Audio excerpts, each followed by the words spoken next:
What is going on, bull runners? Welcome back to the channel. So we have some breaking news right now with China and Taiwan that is taking place. You need to know that is going to drastically impact your portfolio, the US dollar, the economy, precious metals, gold, silver, cryptocurrencies, Bitcoin. Listen up, XRP.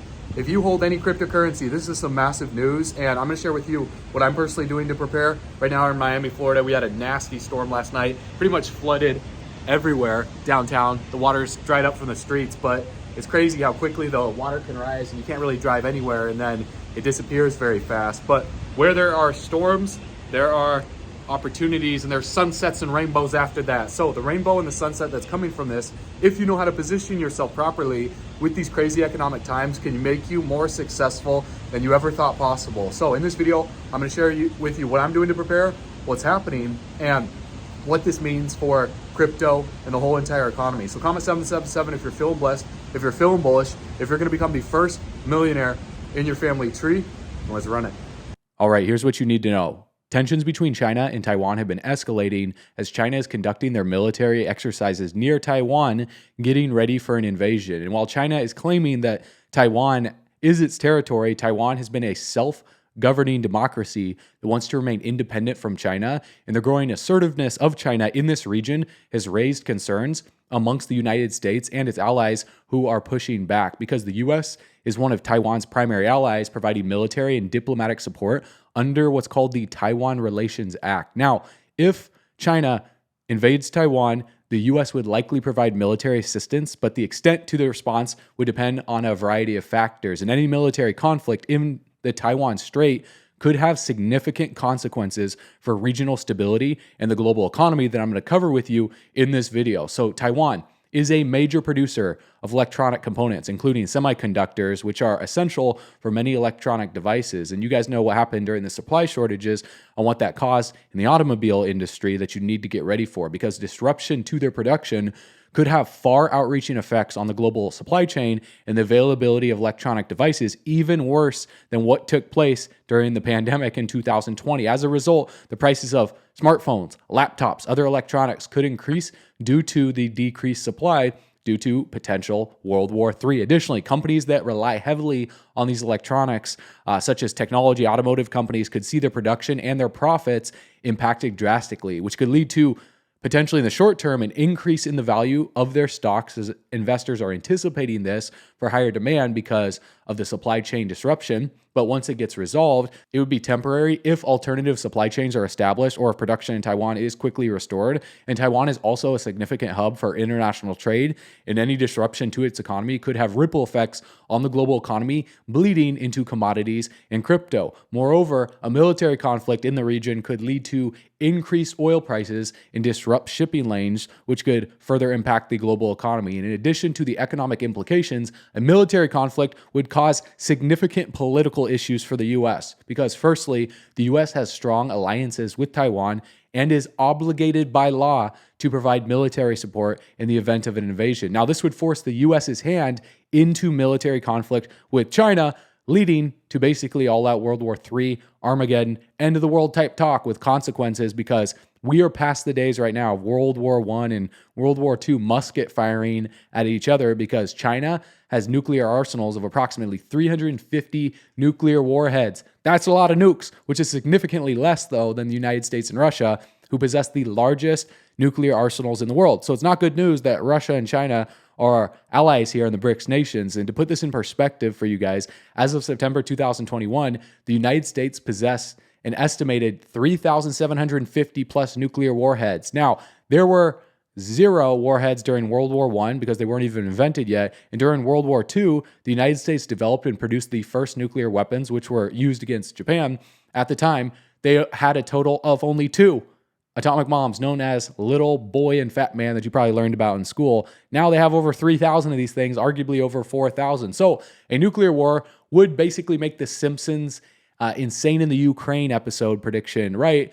And they even predicted it was like the robot AI takeover. And now, as we're seeing, like Microsoft investing in ChatGPT, and now Google is getting ready to release their Bard AI. So some people say that the creator of The Simpsons, little sidebar here, is basically either a time traveler or they're a Freemason that's just telling us what's happening that's planned right in front of our eyes, that they are talking about behind closed doors, which honestly, it makes sense. Even though that's a conspiracy theory, it's starting to make sense now. Now, another major reason why China invading Taiwan is a massive deal is it could impact the value of the US dollar even more than it is right now, which is the world's reserve currency for now. During times of global uncertainty and instability, what investors tend to do is they seek the relative safety of the US dollar in the past, which can lead to an increase in its value. But with the BRICS nations strategically working together on their own precious metals backed currency, and Brazil, Russia, India, China, South Africa, Saudi Arabia, among other countries that I've covered in the past few videos, if you subscribe to the channel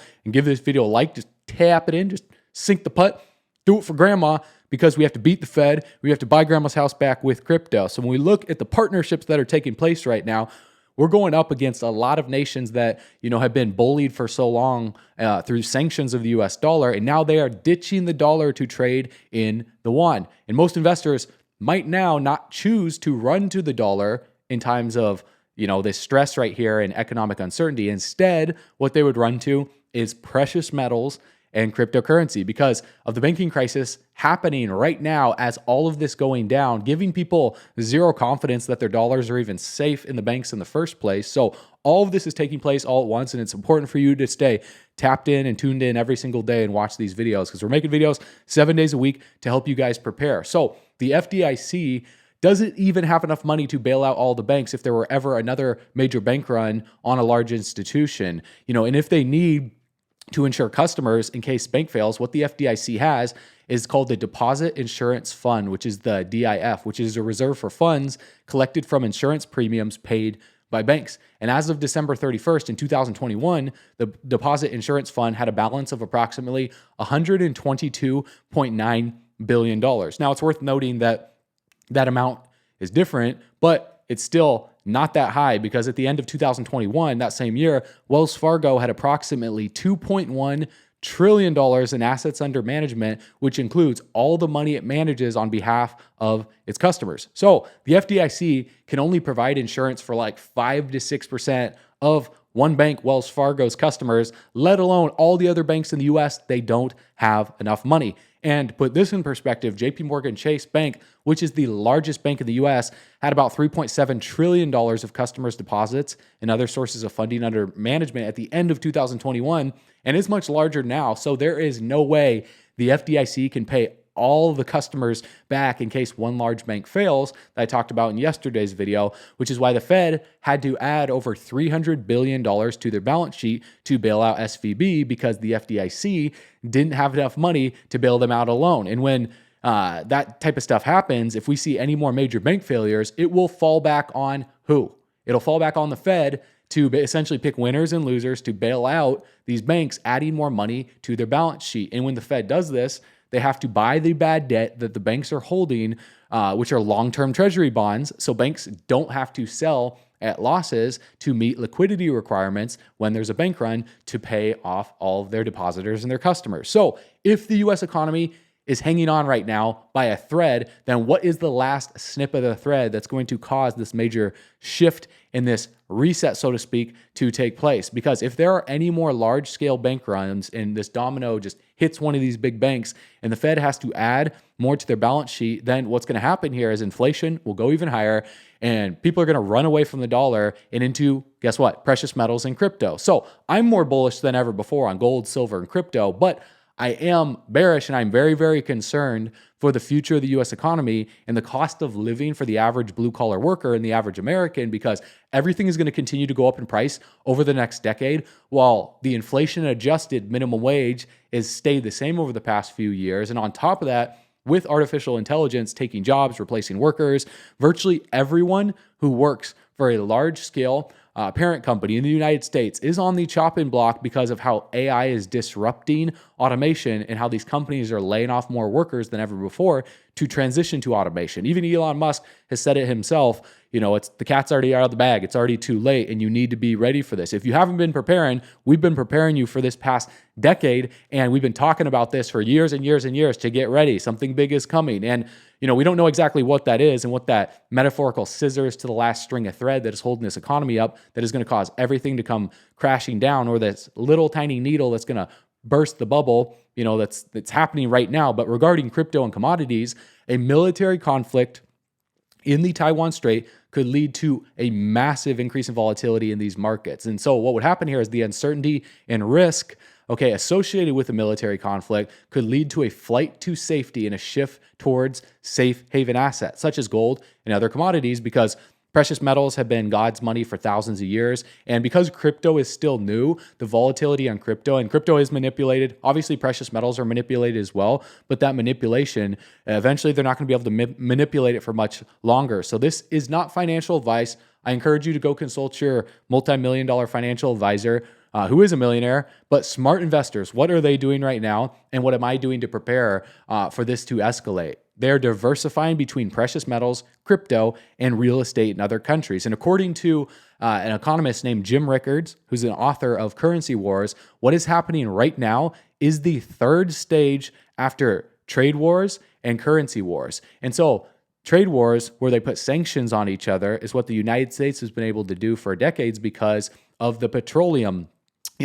dollar, the petrodollar. And so in the 70s, in 1971, when they took the dollar off the gold standard, and then in that same decade, they basically backed the dollar by petroleum, they were able to sanction countries because all these countries that wanted oil and petroleum had to do deals in the US dollar. And recently, with what I covered in the previous videos, now they don't need that anymore. They don't need the US's dollar. And so Saudi Arabia is brokering deals with the BRICS nations and China and other countries to be able to do deals without the dollar. So this is massive. And there's nothing scarier than a country who is used to using sanctions if they don't like a country, if they don't want to do business with them, cutting them out from the cool kids club at the lunch table, so to speak. But these kids, at the lunch table, the BRICS nations, Brazil, Russia, India, China, South Africa, Saudi Arabia, that were kicked out of the table that the US has been bullying around, they created their own table, and now they're inviting a bunch of other kids to come to the table, and the US is noticing that, and there's nothing that they can do about it. So this is leading us to the third stage after currency wars with the sanctions, and that is the ultimate war, which would be a kinetic war, which is the most severe form of economic warfare. A military conflict between China and Taiwan would be this. And if this escalates and the potential consequences, start to increase, it could be very dire for regional stability and the global economy. So that's why it's important right now. This is important for you to share this video. Essentially, get right with God. You need to pray every single day and develop a superior tactical plan, because if you're praying every single day, you're getting right with God, and let's say the return of Christ or the end of the world or something like that takes place. I know it sounds like I'm a doomsdayer or an apocalyptic type person, but after you've heard me talk throughout the course of this video, you start to realize that this stuff is really making sense, is talked about in the Bible, and you need to be ready for it. And then also at the same time too, until that day comes where we all meet our makers, you need to develop a superior tactical plan. What do you need to do? Because if the Fed isn't going to live within their means, if they're not going to default, if they're going to tax the rich more, if you want to become rich and you commented 777 because you're become the first millionaire and they plan on taxing you more, what do you do to legally minimize your taxes, make more money, and prepare yourself when the dollar collapses so you can have more XRP, so you can have more Bitcoin, have more Ethereum, have more Shiba Inu, have more Solana, more Cardano, whatever you want, and have more productive assets? Well, number one, you need to like this video, subscribe to the channel, and share this video all over social media so we can help more people understand what's going on so they can prepare. Because here's what I'm personally doing to prepare. And again, take this or leave it. This is not financial advice. Consult your financial advisor if they are a multimillionaire. This is what I've done and what I'm going to continue to do that helped me become a millionaire before 30. Number one, I'm expanding my options. So I'm not just trapped by one small bank. I bank with multiple big banks in case the Fed lets one of these big banks fail, because that their goal may be to chokehold the smaller banks to push money into the bigger banks, because when the Fed prints money, who benefits from this? Yes, the dollar goes down, but the big banks benefit from this because they just buy more bonds, they get more money, and money flows back to them. So if they're choking the little banks to put money into the big banks, what do you think their next plan would be to usher in their CBDCs? Would it be to let one of the big banks fail? Maybe it's Wells Fargo. Maybe, I don't think it'd be Chase. Maybe it's HSBC, whatever it is. Next is the Trojan horse to save people, so to speak, which would be their CBDC program. So we don't know which bank will fail next. So what I'm doing is I'm not keeping more than $250,000 in one bank account. And I don't bank with just one bank either to protect myself in case one of the big banks fails, that they could potentially, again, this is a hypothetical.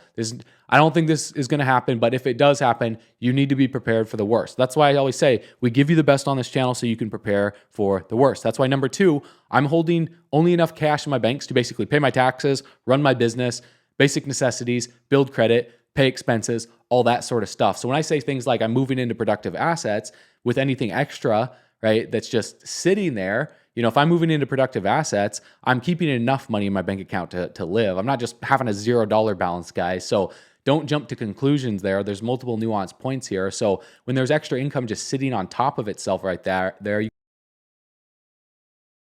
got to think of money like manure, right? If you pile it up in one place, it stinks and it rots. But if you spread it around, everything grows. So number 3, I'm investing into assets that will either produce passive income or hold value in times of inflation or hyperinflation. And that's where crypto, that's where gold, that's where silver, that's where international real estate comes into play as other countries expand and more people want to move overseas, let alone hire employees overseas. But in order for you to do that, you can't just rely on the income from your job to invest, because the rise of artificial intelligence is replacing workers in industries like healthcare, finance, manufacturing, transportation, retail, education. The list goes on and on and on. You are increasing your risk every single day of being laid off. The days that go by where you don't focus on building a business on the side. So that's what I'm also doing. I'm building a side business. Now, the number one side hustle for you to focus on in 2023, in my opinion,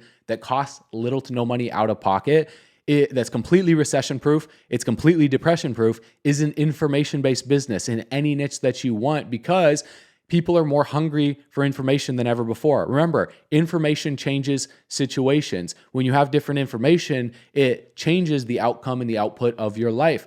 Education is the biggest problem in the world today. The complete overhaul of the education system and the student loan bubble that's about to burst is next. However, most people that are going through formal education, they need to know that formal education will make you a living, but self-education can make you a fortune. And unfortunately, a formal education is not making people a living because they're having to focus on surviving rather than thriving due to minimum wage staying the same over the past few years and artificial intelligence taking jobs. So if you want to learn the best way to build an information-based business, you can go to bullrunners.com in the description below. You're going to learn how to set up, launch, and scale your own business in less than 24 hours. And you'll also get instant access to our daily newsletter that you can subscribe to with the best information to help you prepare for the worst that's yet to come in this economy. And this information is what helped me become a millionaire before 30. So I know that you are going to love it when you watch the video on the other side. You share this video with a friend as well too, because I know they're going to greatly appreciate you for it as well too, just as you have by watching this information. And when you look at cryptocurrencies and different projects out there, when you have more income on the front end coming in from your information-based business, well then guess what? You don't have to worry about the fluctuations. You don't have to worry about the short-term volatility. See, if silver goes up or down, or gold goes up or down, XRP or Bitcoin or your real estate properties go up or down in the short term, let's say you're sitting down 10% or 20% if the markets continue to crash, well, you're still stacking up cash flow on the front end from your information-based business to where you can just keep more accumulating and dollar cost averaging for the dip. So go ahead, click that link right now in the description of this video. And as always, you know what we're doing. We're backing up our truck all the way to the bank. We're grabbing the bags, packing them and stacking them, leaving no bags left behind, because we believe the spending power of the dollar is going down in value. That's the truth based on inflation and what the Federal Reserve is doing. FedNow is not going to fix that. The CBDC system that they're planning on ushering in is not going to fix that. So in order to fix that, you have to take it into your own hands, because together we're all going camping on the beaches of the moon, and Bull Runners Club is going up. So I will see you on the next video. I will see you on bullrunners.com. As always, you know what to do. Stay bullish.